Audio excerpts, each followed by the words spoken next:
Welcome to the Emotional Balance Sheet, the go-to podcast for parents with multiple kids, especially those with twins, triplets, or more, who are navigating the maze of modern family life and personal finance. Whether you're overwhelmed by education or retirement planning, parenting dilemmas, career transitions, or trying to define your purpose and plan, we're here to guide you with empathy, encouragement, and expertise.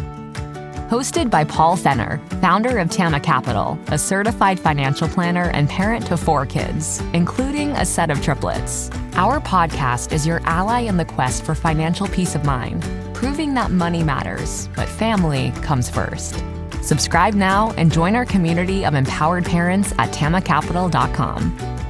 This podcast is for informational purposes only and should not be relied upon for investment decisions. Clients of Tama may retain positions in the securities discussed in this podcast. What does comprehensive financial planning even mean? At Tama Capital, it means a family office where lifestyle planning such as retirement, college, portfolio management, and tax prep and planning are all under one umbrella. But it goes beyond numbers. We focus as much on the emotional side of financial planning as we do on the financial side. We get you. We understand your challenges of building a family, business or career, and a healthy life. We are devoted to wealth planning for families like yours because we are you. Learn how our family can help your family by visiting tamacapital.com. Well, welcome to the 150th episode of the Emotional Balance Sheet podcast. It's hard to believe that I started this journey, if you will, almost 4 years ago. I believe it was the first show with Scott Hanselman, launched the first week of October of 2020. And if you can recall, back in those days, COVID was still a raging crisis at the time. It has been an absolute pleasure to do the show. A lot of ups and downs. A lot of times I was thinking, is this going to make it? We've tried a lot of different forums, if you will. Obviously, the most popular has been having guests on that you guys have absolutely loved and gravitated towards, bringing their expert insight and advice. A lot of one-on-one shows where I'm talking to you directly about life, transitions, financial planning topics. We've done a couple different series on college planning and a few more that I'm working on right now.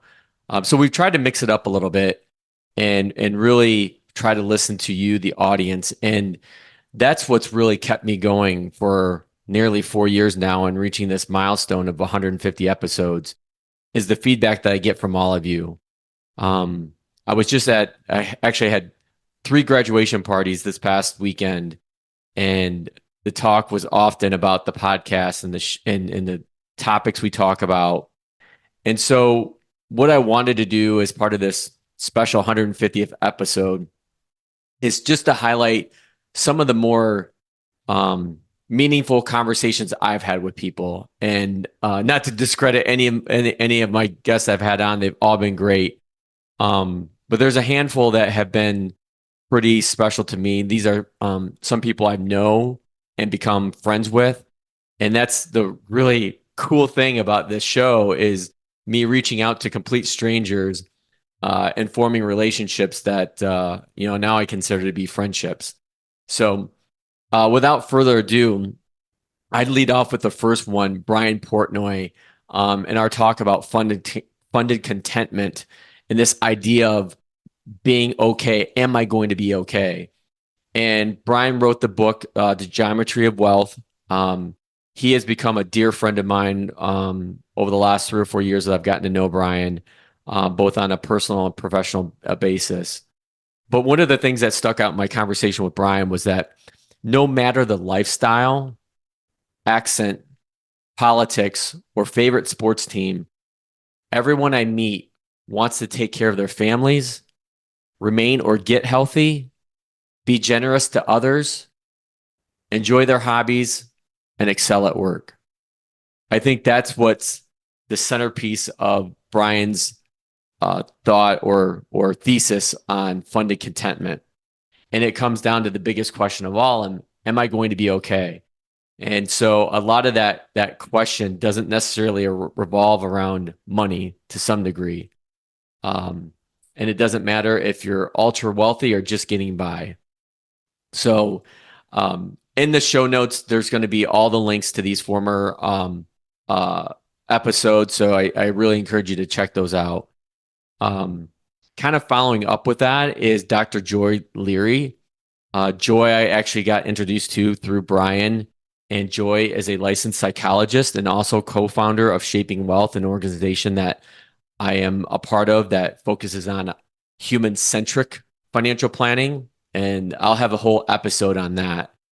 But one of the interesting things that I talk to Joy about, and we have this conversation often, is that most people think that they end up in a therapist office, or even her office for that matter, talk about sex or money. But it's really deeper. It's underlying issues that couples are looking to hash out as to why they're there. The surface level issues are sex, money, kids, parenting, you name it. But you go another level deep and another level below that, you start getting at the root cause, and that's why therapy works and mental health is so important. I would say if there's two key themes to this entire show over the last almost 4 years, has been one, awareness, and two, life transitions. And no one has nailed life transitions better than Bruce Feiler, who literally wrote the book, Life is in the Transitions, Mastering Change at Any Age. And during my conversation with Bruce, he really highlights the idea of a linear life, and highlights that disruptions can happen at any age. And their pace seems to be quickening. And he introduces this term called life quakes to describe these massive disruptions that can last up to 5 years. And in Bruce's research, it's really astounding to learn that the average person goes through 5 of these life quakes. So we spend nearly half of our life in transition. One of my most, Jim, can I call you a provocative guest? Jim Sexton, a divorce attorney that writes a book, How to Stay in Love, a divorce lawyer's guide to staying together. And I probably have gotten more feedback and had conversations around my conversation with Jim than any other guest. I focus a lot on working with families and parents, and obviously we all know that being married has its unique journey, but then when you have kids thrown on top of it and careers, it's a lot to handle. And I'm very aware of this because statistically, spouses that have twins, triplets, or multiples have a much higher divorce rate than those that do not. And so I was fortunate to reach out to Jim after reading his book, and after some gentle prodding, he finally accepted. But one thing I want to point out from my conversation with Jim is that through his experience has led him to believe that marriages and other committed relationships fail for 2 fundamental reasons. The first is you don't know what you want. And second, you can't express what you want. And it's this lack of communication, Jim says, with yourself and with your partner that is the ultimate relationship killer. So I highly recommend Jim's book. I highly recommend going back and listening to that episode. Scott Hanselman. I don't know what I could say about Scott. Scott's conversation has been the most downloaded episode by far of the 4 years I've had the show. And I came across Scott's work back during my corporate career when I was managing big teams of people and really trying to understand how to get people to focus. And I've got this saying, or I probably stole it for someone, make the main thing the main thing. And this is still something I talk about and struggle with. But Scott is a programmer, coder. I think he's probably now a vice president at Microsoft. Um, but it's interesting that he's in this technical field. But I think what he's most known for, at least how I found him, are these amazing presentations that he gave. That'll be linked in our conversation on how to scale yourself. And it's not like, as Scott said, if you find yourself saying to yourself, I just need to work late tonight to catch up, you've got a big problem. And so I remember creating a presentation and showing one of my teams that I worked with that about Scott's position and tactics and tools that we could use to help not be so tied to our email or Slack channels or instant messaging or whatever it may be. And so I highly recommend checking out that conversation with Scott. And Scott, if you listen to this, I know I owe you a call to get you back on the show. One of my favorite writers, who I was actually shocked that I was able to get on, Dan Pink, who has written multiple New York Times sellers. And what I really wanted to go down the road with Dan on was this idea of how to create success for yourself and his process of research of these interesting topics he's written about, whether it was the power of regret, selling yourself, like we're always in sales, motivation. And so Dan's story led to this inspiring conversation about the advice that we give our kids and ourselves. And unfortunately, and I'm going to read this from one of my notes from our conversation. I said, unfortunately, when we give our kids advice or try to find our own way, asking what your passion is not the right question we should be asking. Instead, a better question is, what do you like to do? And more important, what are you good at? And that to me was very insightful and something I've carried forward for many, many years. And often when I'm talking to younger people about college and what they should be doing with their careers, I point them directly in this direction, that I think that the Steve Jobs famous Stanford commencement speech about follow your passion, I think is wrong. I think it misses the mark. And I think this conversation with Dan Pink really emphasizes that that better question is, what do you like to do? Are you good at it? And will somebody pay you for it? So kind of along the same lines is my conversation with Brian Portnoy about funding, contentment, and enough. I had a similar conversation with Carl Richardson. Carl was the sketch guy for 10 years. Had a column at the New York Times.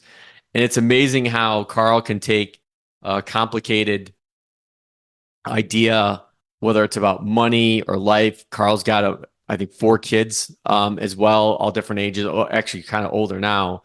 And he has a great podcast called 50 Fires, where his idea is like literally to sit around a fire and talk about life, talk about money, the intersections, parenting, relationships, you name it.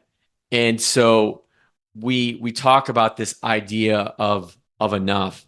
And one thing that Carl pointed out during our conversation was that if security exists at all, it's a feeling and not a number. So the good news from Carl's standpoint, and this is something he and I have talked about over the years, is that this means that it's something that we can have control over. The bad news is it means it's up to us to learn how. one of my one of my favorite people I've gotten to know over the years is Josh Brown, and Josh is a wildly successful CEO of a registered investment advisor firm in New York City, and they do a ton of media. They have their own podcast, The Compound and Friends. And I think what's interesting about Josh is how my two girls, Madison and Mac, think that he is super cool. Because typically on weekends, I would be driving the girls to their swim meets, and we would be listening to Josh Brown and Mike Batnick on their show. And for whatever reason, they kind of gravitated to that. It's like the one podcast to listen to, and I have to wait until the weekend happens to listen to it while we're driving to these swim meets. And so they've got to know Josh on a very superficial level. But I was lucky to have Josh on, and we talked about a lot of different things. But the one thing that really stood out to me, and Josh is going through this life transition right now with his oldest that will be going off to college here soon, is this insight on parenting and how much closer the finalities can be for parents when they least expect it. And he wrote a really good article a few weeks ago about how his daughter was going to prom, and the backdrop, his son was in the picture, and I think his son's going to be a freshman in high school. And he just talked about how fast things go as parents. We all tell ourselves that. That was a key theme of 3 graduation parties this past weekend. But it's those final moments that you don't realize they're final until some time has passed. So a great conversation. Cullen Roche is a economist and advisor as well, and he is an incredibly gifted writer. And I consider myself very lucky to have formed a relationship with Cullen over the last several years. And I think that the title of our conversation was the most important financial question to ask. And again, with my conversation with Cullen, it's really not about the numbers or the money. It's about figuring out enough. And that was the most important conversation was with him, was again trying to define enough. And as Cullen put it, simply he put in perspective of, we have our definition of enough, which would it look wildly different than it currently does today. And so again, another great conversation. 2 UCLA professors that I had on fairly close together, Hal Hirschfield and Casey Holmes, were absolutely terrific. Hal is a part of the Shaping Wealth group as well, and he had to really twist Cassie's arm to get on the show. But Cassie had come out with this book, Happier Hour, which was really interesting to me because as busy parents, we're all focused on maximizing time, maximizing efficiency. And what Cassie learned through her research was that during the day, during specific times, there's things that we do really well and don't do well. And so reading Cassie's book was eye-opening because you kind of find out like when's the best time to work on certain things. And so I really encourage you to read her book, Happier Hour. And because it provides great insights on trying to figure out when you do your best work on what types of things you're working on.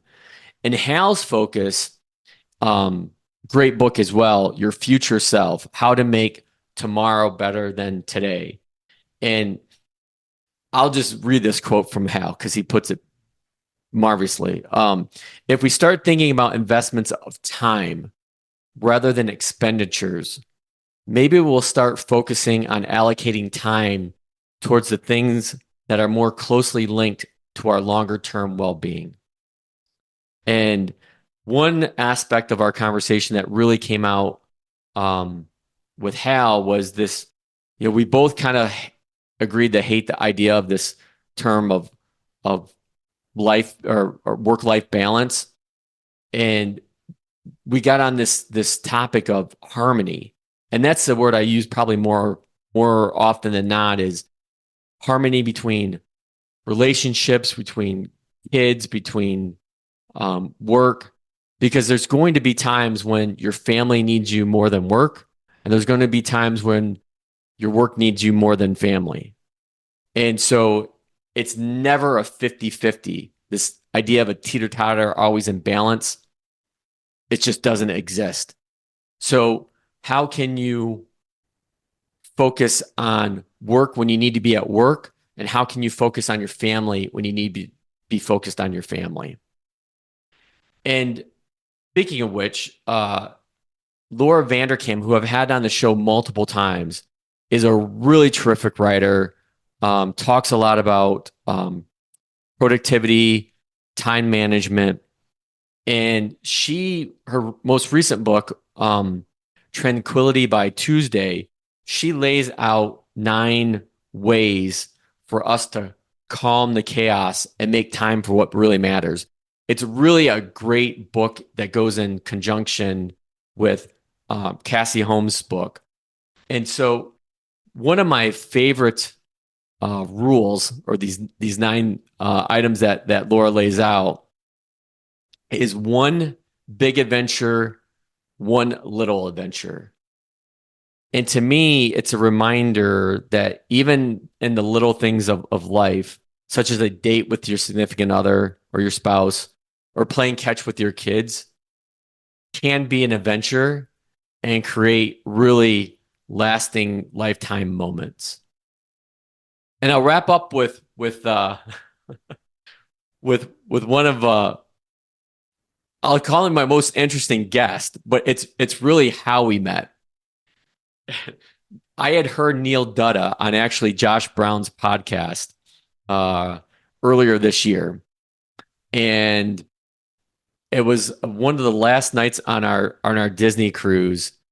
And to me, Neil has a very distinct voice. And Neil was standing in front of me in a theater on the cruise ship, and I heard his voice, and I'm like, Neil Dutta? And I thought I said it internally, but I said it out loud. And he turned around, he's like, hi. And he extended his hand to shake my hand. And I'm like, he's like, do I know you? I'm like, no, but I know you. And so that started a very interesting conversation. The show started. We caught up for a second after the show had ended, and had a great conversation. And so, anyways, Neil is an economist. That's how this whole conversation started. But it was a great conversation. And when I had Neil on, Neil is really good at breaking down complex economic data. And the one thing that I struggle with is families that I work with, and most people in general, get their financial information from mainstream media. Like, you're trying to take a very complex thing, such as the U.S. economy, and boil it down to a 2-minute segment or soundbite. You miss things, and these headline news that really just want you to click on things can really send you down a spiral. So my conversation with Neil was great, because we talked a lot about how this economy of ours is a complex organism, and why I rely on experts like Neil, bring them onto the show to talk about things that I think people can really relate to, and so they don't feel as overwhelmed, when it comes to the economy, and just to be better educated. So I will list all these in the show notes. So please take a look at the show notes this week.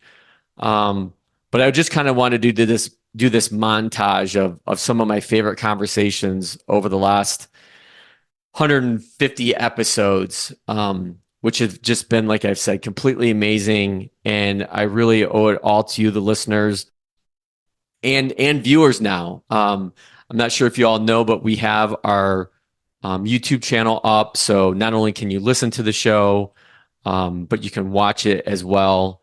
And again, I would say the two critical themes of what we focus on and talk a lot about touches either on awareness in your life, in your relationships, and your finances, and your marriage, your kids, your parenting, and then life transitions. Again, that conversation with Bruce, I took away so much from reading his book. I'll probably end up taking it and developing a whole series on life transitions, because I think that's how important it is. I think we underestimate a lot of these life quakes, as Bruce calls them.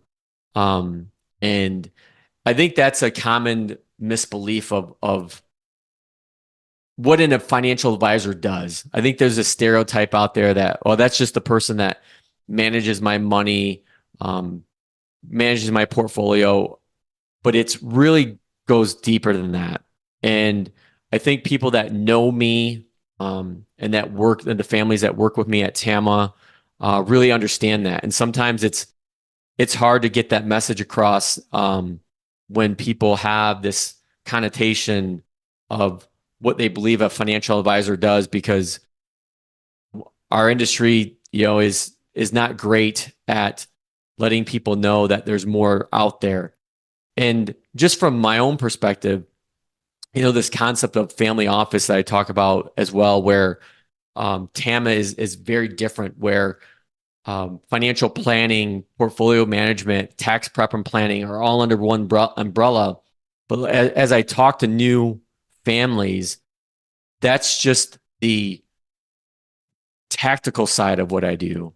When you look at the full picture, and thus why this is called the emotional balance sheet, is that I would say 70 to 80% of what I do is really focused on the emotional side of financial planning, the behaviors, what we're doing as far as helping people find and define their purpose. What are their supporting objectives?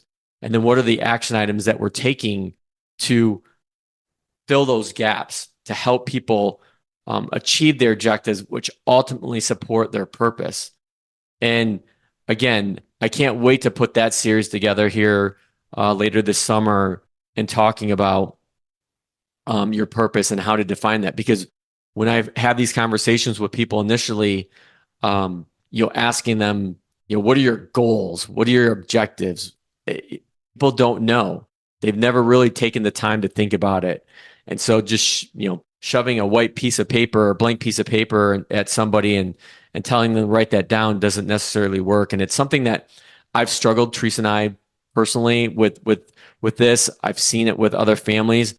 And so I've really made it a mission of mine and a focal point of trying to develop new communication strategies and tools that will help people ultimately lay out what their purpose are. Because when you have a clearly defined purpose and objectives, and you align it to your financial plan, that's when I've seen families have the ultimate success level. So with all that said, thank you. Thank you for being a part of this journey with me for the last almost 4 years and 150 episodes.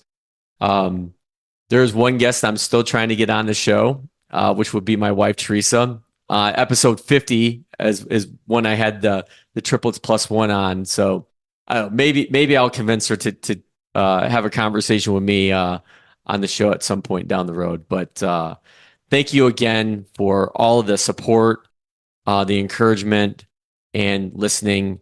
Please keep the feedback coming. I read every email that comes in regarding the show. And again, can't thank you enough.